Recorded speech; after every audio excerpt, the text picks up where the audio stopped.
amin, haleluya. Kita siap diberkati, haleluya, puji Tuhan. Oh ya, sekedar laporan juga buat saudara hari ini, malam ini ya, tadi nanti jam 10. Minta maaf, saya minum dulu. Tolong bantu doa karena pendeta Dr. Dedi dan kawan saya dari NTT akan berangkat ke Makassar dan ke daerah Bone, saudara, untuk ngecek final check terakhir karena kita sudah bayar kapal yang akan kita persiapkan untuk menjadi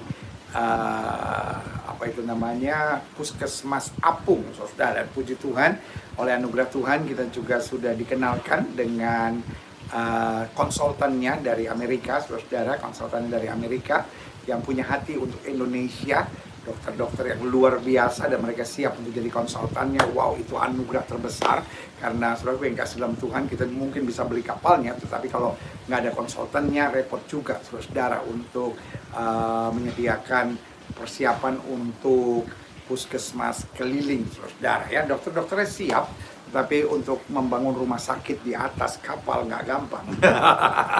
Mesti ada konsultan khusus. Jadi bantu doa sehingga malam ini semua berjalan baik. Mereka akan sampai di Makassar jam 3 pagi saya dengar, ya kan. Lalu mereka istirahat sebentar, lalu pagi-pagi mereka jalan menuju Bone.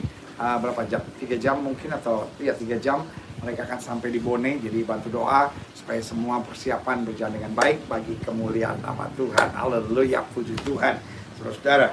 Dan saya percaya ke depannya program Kamu Hebat ini akan terus jadi berkat, karena kita juga akan beli satu kapal juga ini kapal besar, saudara, ya kan, berapa ton gitu, saudara, karena ini harus bisa jalan dari Batam sampai Papua, saudara, ya kan. Dan ini bukan sekedar puskesmas apung, tapi ini rumah sakit apung. Wah, ya, segala kemuliaan buat Tuhan, saudara. Lalu kemudian yang juga kita sedang persiapkan beberapa mobil-mobil kepedulian kasih. Jadi dia bisa bawa makanan, dia bisa untuk obat-obatan, karena ini waktunya kita saling membantu dalam terang kasih Tuhan, saudara, ya, puji Tuhan. Izinkan saya menyapa saudara dulu. Haleluya. Yes. Bapakku yang baik, yang mengasihiku. Yes. Oke. Soalnya tadi udah sempat live tapi bermasalah, saudara. Haleluya. Tapi sekarang yes. Sekarang saya mau menyapa saudara dulu. Haleluya, puji Tuhan. Ya kan, ada Ana Rerat, lindungi aku ya Tuhan dari yang jahat, itu bungkus dengan darah yang kudus. Amin. Dalam nama Yesus. Valen Manobi, Tuhan Yesus baik. Haleluya. Yes. Gianello Osok, Pastor, mohon doakan. Saya adalah seorang istri ibu yang sedang sakit di area payudara, yang sering-sering sakit dan luka. Tuhan Yesus sembuhkan, pulihkan keluarga saya, terutama suami saya. Dalam nama Yesus, Ibu Gianello Osok sembuh oleh kuasa Tuhan. Donna Miles, puji Tuhan Yesus, amin. Annabel Abel, ada yang buffer kah? Ada yang buffer? Kalau ada yang buffer tolong kabari. Salah silalahi, mohon doa buat kedua anakku, takut Tuhan dan dapat membagi waktu. Anakku dikasih Tuhan kuat hikmat untuk membimbing kedua anakku dan kami sehat dalam nama Yesus, amin, puji Tuhan. Yes, NS, mohon doanya semoga saya segera dapat pekerjaan agar bisa membayar uang sekolah anak, membayar sewa tempat tinggal, dan hutang bisa lunasi dalam nama Yesus. Tuhan jamah, Tuhan buka jalan. Anak ralat lagi, sembuhkan kakak iparku Keti Huta Galung, disembuhkan dari penyakit, terjadi mujizat dalam nama Yesus. Tuhan jamah. Mansinaga, shalom Pak Pendeta Gilbert, mohon doa buat anakku di Jamah Roh Kudus supaya sakitnya sembuh dalam nama Yesus. Oleh biru-biru Yesus sembuhlah. Haleluya. Koyen Adiaksa, Tuhan Yesus berkati hambamu dimanapun mereka berada, pakai bibir mulut mereka lebih dahsyat sehingga banyak jiwa dimenangkan. Tuhan Yesus dimuliakan, amin.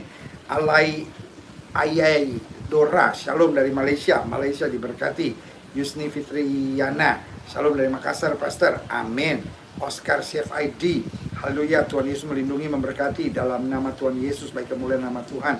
Terpujilah nama Yesusku. Terima kasih, haleluya. Hosiana, daerah lingkungan masyarakat dan segala aturannya. Amin. Firman Samuel Sinambela, Shalom Pastor Gilbert. Saya Firman, bantu doanya Pastor untuk mama saya yang sakit pendarahan di sebelah mata kanannya. Semoga Tuhan Yesus menyembuhkan mama saya dalam nama Yesus. Mujizat terjadi. Dan tak lupa Pastor bantu doanya untuk saya Pastor supaya tahun depan wisuda dan lolos tes perwira karir kepolisian dalam nama Yesus. Tuhan jamah. Dewi Tandererung, amin. Shalom dan selamat malam Pak Pendeta Gilbert.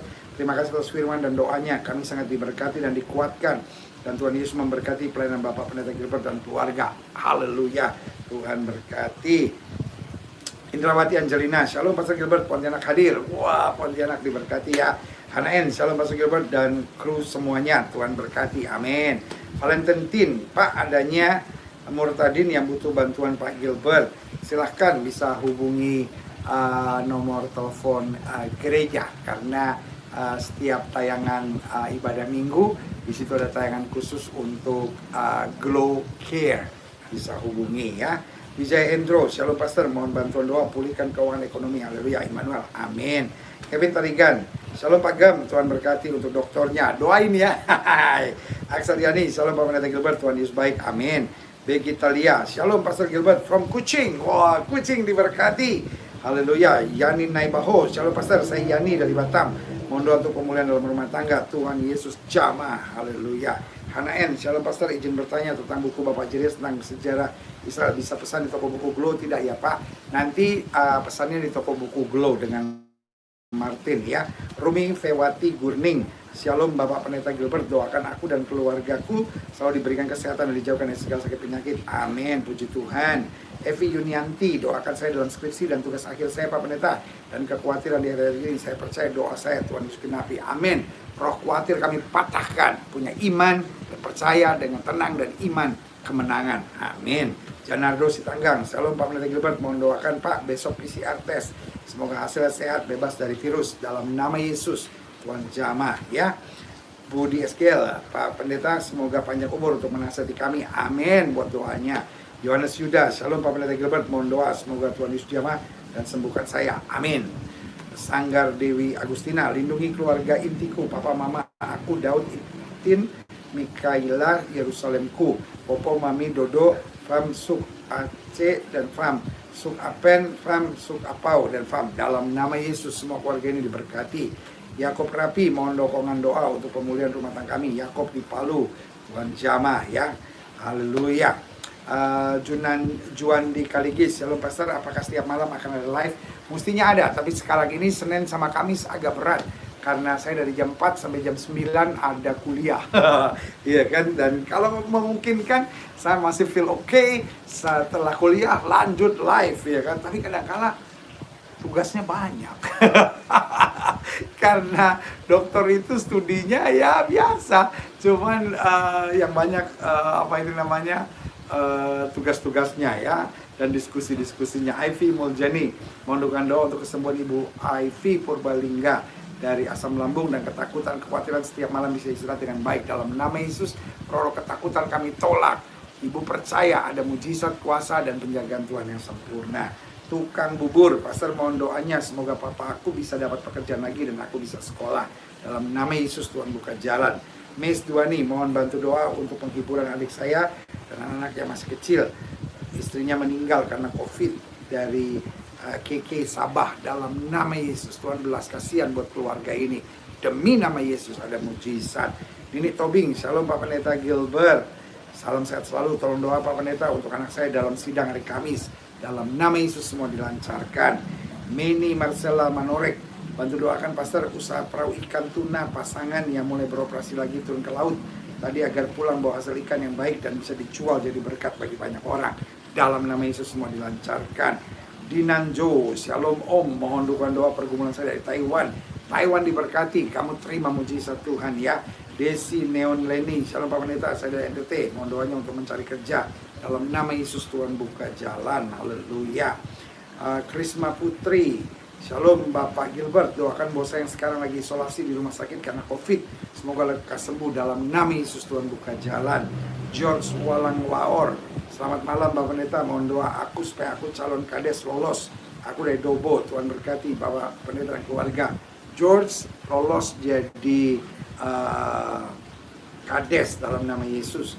Ayu Naomi, Shalom Pastor Gilbert, saya mohon doanya supaya suami saya selamat semuanya dan semoga cepat bisa sandal ke darat dalam nama Yesus. Oh, suaminya pelaut ya, Tuhan jamah dalam nama Yesus. Grace Aryani, waktu saya mendengar bahwa punya rencana buat Puskesmas Apung, kiranya rencana Tuhan terjadi dan Puskesmas Apung segera terrealisasi dan jadi berkat bagi sesama.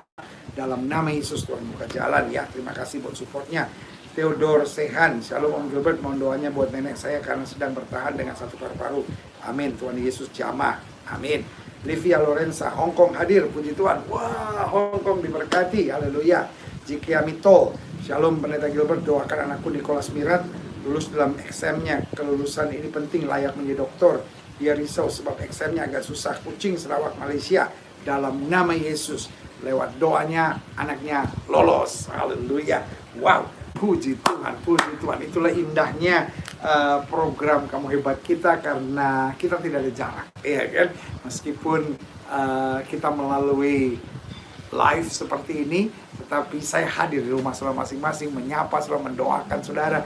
Meskipun nggak bisa semua saya bacakan, tetapi semua saudara ada di hati saya, dan setiap akhir program saya tumpang tangan dan mendoakan saudara, dan saya percaya betul Tuhan melihat hati, Tuhan lihat perjuangan saudara, dan Tuhan melakukan hal yang dahsyat dan luar biasa. Haleluya. Bantu doa supaya terus program Kamu Hebat ini aktif, berbuat banyak saudara, karena saya tahu kita mau tolong semua, tapi kita nggak bisa tolong semua. Kita buat apa yang terbaik yang kita bisa buat. Betul, di sana sini masih ada yang komplain dan bilang kenapa ini belum ditolong, kenapa ini belum ditolong. Tapi saudaraku yang kasih dalam Tuhan, kami hanya punya dua tangan, kami punya rekan-rekan yang terus bekerja sama. Yang penting pokoknya kita lakukan yang terbaik dengan satu motivasi, yaitu meninggikan, memuliakan Kristus. Karena kita hanya hamba yang tidak boleh mencuri kemuliaan Tuhan. Kita hanya hamba yang melakukan yang terbaik buat Tuhan. Betul, ada orang-orang yang berkata, kenapa kok berbuat baik kok dipublikasikan? Saudara yang kasih dalam Tuhan, karena kita adalah komunitas. Semua bagian yang kita bisa kerjakan, itu adalah kebersamaan kita. Karena itu saya harus melaporkan apa saja yang kita kerjakan. Dan kalau saudara merasa terganggu, saudara boleh pindah channel, saudara. Karena ini adalah program di mana saya melayani saudara. Ini bukan beda seperti vlog-vlog lain. Kalau vlog-vlog lain itu yang punya vlog, itulah yang punya vlog. Tetapi kalau ini adalah pelayanan, jadi saya hanya hamba, saya yang melayani ya, dan ini adalah vlog saudara. Jadi saya pastikan saya memberi yang terbaik buat setiap saudara, sehingga iman saudara makin bertumbuh dalam terang Tuhan, dan saudara tahu apa yang kita kerjakan baik kemuliaan Tuhan. Karena saudara yang kasih dalam Tuhan, kita tidak bisa mengerjakan sendiri. Selalu saya bilang, sendiri hasilnya biasa. Tetapi kalau sendiri itu lebih mudah, tapi hasilnya biasa. Tapi bersama-sama kadang-kadang lebih sulit, tapi hasilnya dahsyat, saudara. Itu sebabnya kita misalnya di Bali, kita bekerja sama dengan kawan-kawan dari tim Manguni 86. Di Sulawesi Utara kita bekerja sama dengan tim Garda Manguni, saudara. Di Jonggol kita bekerja sama dengan tim anak-anak muda di sana, ya kan. Dan seluruhnya mereka adalah orang-orang Muslim, tapi yang menangkap visi ini untuk memberkati banyak orang. Lalu misalnya di Cengkareng kita bekerja sama dengan GBI Puri Gardena, saudara. Lalu di Depok kita bekerja sama dengan Pendeta Hari Sempulur, saudara. Lalu di Bekasi kita bekerja sama dengan Pendeta Riko Manangsang. Di Majene kita bekerja sama dengan ketua tim PI-nya, saudara, yaitu saudara Agung. Lalu kemudian ada lagi kita di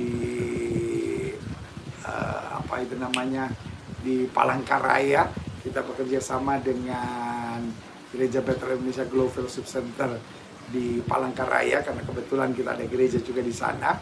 Lalu kemudian di Malang kita bekerja sama dengan tim lain. Jadi saudara yang kasih dalam Tuhan, kita bangga dapat bergandengan tangan karena kita ada di 40 kota di 34 provinsi. Jadi bantu doa terus supaya program kita ini menjadi berkat, memuliakan Kristus. Karena kita hanya rindu satu, setiap lutut bertelut, setiap lidah mengaku Yesus Kristus Tuhan, bagi kemuliaan Allah Bapa di sorga.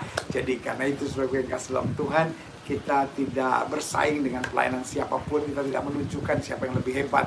Pelayanan apapun kita, yang penting bergandengan tangan, saling menopang. Yang penting orang tertolong, orang tertolong, orang tertolong.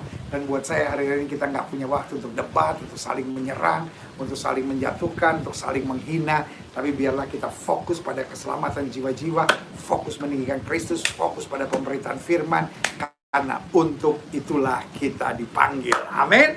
Wow, haleluya. Nah, kita sekarang masuk pada pembahasan kita. Hari ini kita membahas sesuatu yang sangat seru, yaitu cinta mula-mula. Jangan lupa like dan jangan lupa share kepada teman-teman saudara di media sosial saudara ya. Yang belum like, ayo sekarang pencet jempol ya kan. Lalu kalau ada loncengnya bunyikan, Anda sudah hadir, dan untuk selanjutnya akan memberi notifikasi buat saudara kalau kita live saudara ya. Dan juga yang belum subscribe harus subscribe, karena kita sedang menuju pada 1 juta viewers saudara. Karena program-program rohani program-program rohani seringkali sulit mencapai 1 juta saudara. Itu sebabnya saya mendorong untuk setiap saudara aktif. Karena ini bukan vlog saya, ini adalah vlog saudara ya kan, dimana saya melayani saudara, dan kita mau pastikan Natal 2021 yang udah semakin dekat, kita bersama dengan 1 juta viewers. Bisa kalau setiap saudara kerja keras, setiap saudara share, setiap saudara like, setiap saudara notifikasi, dan setiap saudara yang belum subscribe, ingatkan teman-teman saudara, maka kita akan mencapai 1 juta viewers. Yeah, haleluya, puji Tuhan. Dan saudara yang kasih dalam Tuhan, saya percaya hal-hal baik akan terus terjadi. Right, karena Natal tinggal 2 bulan lagi, betul? Ini September, Oktober, November, Desember, 3 bulan lagi kita akan bersama merayakan Natal, saudara ya. Dan hari ini kita masuk pada pembahasan cinta mula-mula. Oh iya, jangan lupa vlog kita, maksud saya TikTok kita. Wah. Ayo yang belum follow TikTok saya, sudah boleh follow TikTok saya, karena sudah biar dalam Tuhan, TikTok ini memberkati banyak orang. Saya kaget karena kemarin saya upload percakapan sederhana saya tentang doa beriman bersama dengan Ustadz Yusuf Mansur. Itu 24 jam ini sudah ditonton lebih dari 4,3 juta orang. Wow, dan di dalamnya ada Buddha, Hindu, Kristen, Islam, Katolik, yang tidak beragama, yang segala macam saudara. Dan telah diberkati dengan nilai-nilai ini saudara. Lalu waktu saya bicara tentang lidah ya kan, juga sekian juta saudara. Saya bersama dengan Ustadz Maulana, itu juga sekian juta. Wow, saudaraku, saya kaget saudara. TikTok ini ternyata ladang baru yang Tuhan bukakan untuk menabur nilai-nilai kerajaan saudara, sehingga banyak orang bisa mengerti apa itu nilai-nilai, the value of the kingdom, nilai-nilai kerajaan untuk kita hidup di dalamnya. Haleluya, Tuhan Yesus dahsyat saudara ya. Nah, hari ini kita bahas pembahasan kita tentang cinta mula-mula saudara ya. Cinta mula-mula kita bisa lihat dari Kidung Agung pasal 5 ayat 1. Hari ini hanya satu ayat saudara yang akan kita bahas, yang akan kita pelajari bersama ya kan. Galatia pasal 5 ayat maksud saya Kidung Agung 5 ayat 1. Demikian firman Tuhan. Aku datang ke kebunku, Dinda pengantinku. Kukumpulkan mur dan rempah-rempahku, kumakan sambangku dan maduku, kuminum anggurku dan susuku. Makanlah teman-teman, minumlah sampai mabuk cinta. Nah, bicara mabuk cinta di sini karena banyak orang pikir bahwa Kidung Agung ini adalah buku yang cabul. Itu kan tergantung otak saudara, ya kan? Tetapi ini kan sebetulnya gambaran tentang hubungan Kristus dengan jemaatnya yang begitu akrab, begitu dekat, begitu lekat, sehingga berbicara tentang mabuk cinta. Jadi bicara tentang cinta mula-mula, ya kan? Kan yang bicara tentang mabuk cinta itu kan cinta mula-mula gitu. Nah, ini yang perlu kita pelajari. Kadang-kala kita dalam mengiring Kristus, akhirnya kita sudah masuk pada titik kejenuhan. Makanya saya catat bahwa salah satu kejadian yang umum terjadi kepada pasangan muda yang masih dalam masa-masa bulan madu adalah, ini dia, di mabuk cinta. Nah, Tuhan mau kita kembali pada kasih mula-mula. Jadi suasana di mabuk cinta. Di mabuk cinta itu artinya nggak ngerasa lelah, nggak merasa beban, nggak merasa masalah gitu. Selalu melihat sisi positifnya. Orang kalau di mabuk cinta sampai ada istilah, ya kan, sendal jepit rasa stick. Orang kalau di mabuk cinta, ya kan, gigit-gigit sendal jepit dia rasa stick. Iya kan? Nah, saudara pegang dalam Tuhan, nah, suasana itu yang Tuhan mau. Lihat, seperti misalnya Daniel dibuang ke gua singa, nggak merasa itu beban, karena ini peristiwa yang saya bilang di mabuk cinta. Misalnya Yusuf dibuang ke dalam penjara, tidak melihat ini sebagai kepahitan, tapi dia justru bilang apa? Dia bilang manusia boleh mereka-rekakan yang jahat, Allahku mereka-rekakan untuk kebaikan. Ini yang saya sebut masa-masa di mabuk cinta, masa-masa kita cinta mula-mula, nggak merasa beban, nggak merasa kecewa, tantangan apapun kita rasa nikmatnya, kita rasa indahnya, kita rasakan kebersamaan. Aku tidak sendiri, aku tahu pada siapa aku percaya, aku yakin dia berkuasa, kata Paulus. Wow, luar biasa. Jadi saya pelajari salah satu kejadian umum terjadi pada pasangan muda yang masih dalam masa-masa bulan madu adalah di mabuk cinta. Nah, pada masa-masa ini semua terasa indah dan segala sesuatu dipandang dari sudut pandang yang positif. Ya kan? Istilahnya gini, orang kalau di mabuk cinta, kekasihnya, ceweknya ini tiba-tiba gini. Wah, calon suaminya nih, orang yang lagi di mabuk cinta langsung berkata, itulah yang aku suka dari kamu. Kamu selalu apa adanya, tidak pernah ditutupi. Tapi kalau sudah 2 tahun, 3 tahun, 4 tahun, 5 tahun menikah, pas istrinya gini, aku kayak makan di kandang kebo. Karena yang dia lihat itu udah negatifnya. Gitu. Jadi kadang-kala bukan persoalan pada pasangan kita, tapi persoalannya ada pada cara pandang kita. Nah, kalau kita sedang di mabuk cinta, kita ada pada cinta mula-mula, kita selalu ada pandangan positif. Tetapi kalau kita sudah punya kepahitan, kekecewaan, kejenuhan, yang kita lihat selalu negatifnya, capek, berat, kok gini, sampai kapan. Nah, ini dia kan. Nah, itulah kenyataan yang terjadi bagi pasangan yang baru menikah. Pasangan yang masih dalam suasana bulan madu. Saya percaya dalam pengiringan kita kepada Kristus, kita juga harus masuk dalam tahap mabuk cinta. Atau dalam bahasa Alkitab, kita sering mendengar istilah cinta mula-mula.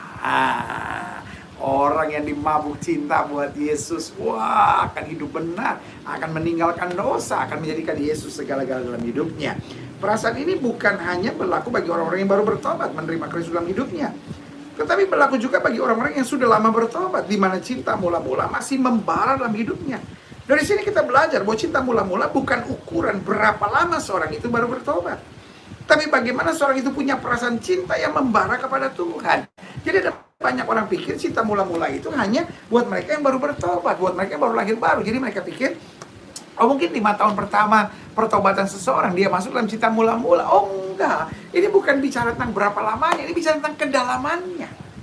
Karena kalau kita dalam mencintai Tuhan, kita tahu kita nggak bisa hidup tanpa Tuhan. Semua dalam kita ini karena Tuhan. Wah, saudaraku yang kasih dalam Tuhan, cinta mula-mula tetap membara dalam kehidupan kita. Nggak mau tahu meskipun sudah 20, 30, 40 tahun melayani Tuhan. Makanya saya catat pertanyaannya adalah apa artinya cinta mula-mula kita kepada Tuhan. Kan Alkitab ada bicara kan tentang cinta mula-mula gitu.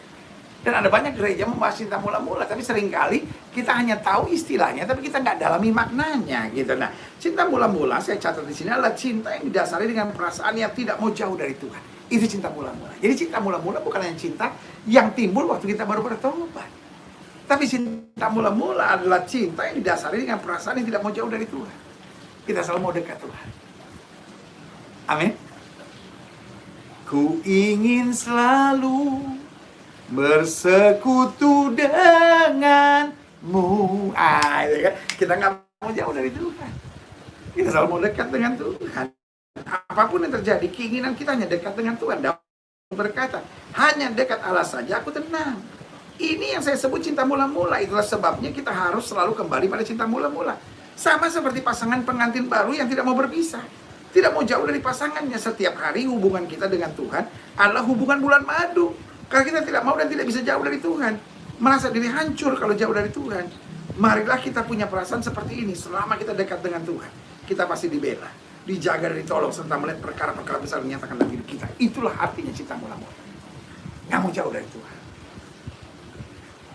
Hanya dekat Allahku, rasa tenang hatiku, ku ingin selalu, amin. Itu dia, selalu mau dekat sama Tuhan.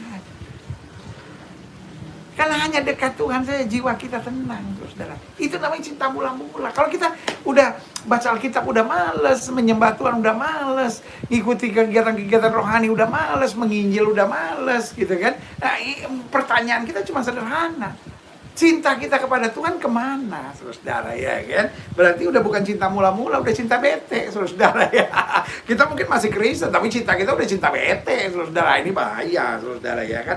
Nah, yang kedua, saya pelajari cinta mula-mula adalah cinta yang disertai dengan perasaan hanya Tuhan yang terbaik. Nah, jadi bukan hanya kita tidak mau menjauh dari Tuhan, tapi pokoknya hanya Tuhan yang terbaik. Kan ada pepatah bahasa Inggris yang bilang, rumput tetangga lebih hijau. Karena dia merasa, kok ikut Tuhan berat ya? Orang dunia kok bebas ya? Tapi beda sama orang yang punya cinta mula-mula. Ini yang dibilang dimabuk cinta. Iya kan? Oh, pokoknya kalau kita punya cinta mula-mula, Yesus kita yang terbaik. Oh, tantangan apapun selalu lebih indah. Makanya selalu saya bilang, penderitaan karena Kristus jauh lebih indah daripada kenikmatan akibat kompromi dengan dosa. Itu baru namanya cinta mula-mula gitu. Nah, saya catat di sini beberapa hal yang saya pikir perlu kita kaji, saudara, ya kan. Segala sesuatu tidak ada yang lain selain Kristus. Alkitab berkata di luar Kristus kita tidak mampu berbuat apa-apa. Tapi dengan Yesus kita akan cakap menanggung segala perkara. Paulus sampai berkata, apa yang dulu kuanggap kebanggaan, sekarang kuanggap sampah karena pengiringanku pada Tuanku Yesus melebihi dari segala-galanya. Ini yang saya bilang. Dunia ini sampah. Bahkan Paulus sampai bilang apa? Aku memilih untuk tidak mengetahui apapun di luar Kristus yang mati dan disalibkan itu. Wah, ini dia. Sampai kita tahu hanya Yesus yang terbaik. Bahkan saya melalui penderitaan bersama Yesus jauh lebih indah daripada segala kenikmatan akibat kompromi dengan dosa, saudara, iya kan? Makanya saya catat, iya kan? Inilah yang saya sebut cinta mula-mula, cinta yang bukan berapa lama kita sudah iring Tuhan, tapi bagaimana kita menyadari bahwa hanya Tuhan yang terbaik buat kita. Kenikmatan apapun, kesenangan apapun, keuntungan apapun, kalau di luar Kristus, kita tahu ujung-ujungnya sementara dan membawa kita pada kehancuran. Yang ketiga, apa sih yang disebut cinta mula-mula? Yang pertama, cinta mula-mula adalah cinta yang didasari dengan perasaan yang tidak mau jauh dari Tuhan. Yang kedua, cinta mula-mula adalah cinta yang disertai dengan perasaan hanya Tuhan yang terbaik. Yang ketiga, cinta mula-mula adalah cinta yang disertai dengan perasaan hanya Yesus yang paling mengerti kita. Wow! Bukan hanya kita nggak mau jauh, bukan ini yang terbaik, tapi hanya Yesus yang paling mengerti kita. Kalau dia marah sama kita, itu karena dia mengerti kita. Kalau dia kelihatannya tidak menjawab doa kita, karena dia mengerti kita. Kalau dia kelihatannya mengizinkan hal-hal yang menyakitkan buat kita, itu karena dia mengerti kita. Dia tahu batas kekuatan kita. Ini bukan cinta yang sensian, bukan cinta yang gampang kecewanya, bukan cinta yang gampang putus asanya, bukan cinta yang banyak berontaknya dan mempertanyakan, tapi cinta mula-mula, cinta yang tidak mau jauh, cinta yang disertai perasaan hanya Tuhan kita yang terbaik, cinta yang disertai dengan perasaan hanya Yesus yang paling mengerti kita. Nah, makanya saya catat begini, mengalami cinta ini kita betul-betul menyadari mau percuma kalau kita mengadu dan mengeluh kepada manusia. Sebab manusia hanya bisa menangis dan ujung-ujungnya berkata, aduh, kasihan. Tetapi cinta mula-mula menyadari bahwa segala keperluan dan persoalan kita hanya Yesus yang paling mengerti. Yesus berkata, marilah kepadaku semua yang letih lesu dan berbeban berat, akan memberi kelegaan kepadamu. Kalau kita datang membawa beban yang berat kita kepada manusia, maka kita akan cenderung direndahkan. Tapi kalau kita pandang Tuhan, maka Dia menggendong kita. Dia menopang kita. Bahkan Alkitab bilang, barang siapa yang kukasihi, Ya aku hajar, aku tegur, dia paling mengerti kita. Kapan dia harus didik kita, latih kita, lalu bentuk kita, proses kita. Bahkan kapan dia harus memukul, menghajar kita, dia yang paling mengerti kita. Hanya Alkitab berkata, dia memukul, dia juga yang merangkul. Haleluya. Dan yang keempat saya pelajari, apa itu cinta mula-mula? Yang pertama, cinta mula-mula adalah cinta yang didasari dengan perasaan yang tidak mau jauh dari Tuhan. Yang kedua, cinta mula-mula adalah cinta yang disertai dengan perasaan hanya Tuhan yang terbaik. Yang ketiga, cinta mula-mula adalah cinta yang disertai dengan perasaan hanya Yesus yang paling mengerti kita. Dan yang keempat, cinta mula-mula adalah cinta yang disertai perasaan bahwa Yesus segala-galanya. Di luar Yesus aku tidak bisa berbuat apa-apa, bersama Yesus aku cakap dalam segala perkara. Makanya tidak ada yang lebih penting selain Yesus. Orang yang mengalami cinta mula-mula akan selalu menempatkan Yesus dalam hatinya. Dia rela kehilangan apa saja demi mendapatkan Yesus, ya kan? Karena orang yang mengalami cinta mula-mula akan selalu menempatkan Yesus dalam hatinya, dalam pikirannya, dalam perasaannya, di langkah-langkah kesehariannya dan dalam perbuatan kesehariannya. Alkitab berkata, carilah dahulu kerajaan Allah serta kebenarannya, maka semuanya akan ditambahkan kepadamu. Inilah yang saya sebut, Yesus menjadi segala-galanya dalam hidup kita. Dia yang paling utama. Kalau kita menangis, kita datang pada Yesus. Ketika kita sukses, ketika kita mendapatkan segala-galanya, ketika kita berhasil, kita bersyukur pada Yesus. Yesus segala-galanya buat kita. Nah, makanya sebagai penutup saya tekankan begini, saudaraku. Kobarkan terus cinta mula-mula dalam hidup kita. Sehingga semakin bertambah waktu kita mengiring Tuhan, semakin membara cinta kita akan Tuhan. Wow, haleluya. Saudaraku, apakah sudah mulai cinta bete? Cinta jenuh? Cinta kecewa? Cinta putus asa, atau cinta yang penuh dengan pemberontakan, atau kembali cinta mula-mula dalam hidup saudara. Cinta yang membangkitkan semangat untuk selalu melakukan yang terbaik buat Kristus. Itu sebabnya saya dorong setiap saudara banyak baca Alkitab, banyak memuji Tuhan, banyak ikuti program-program rohani seperti ini.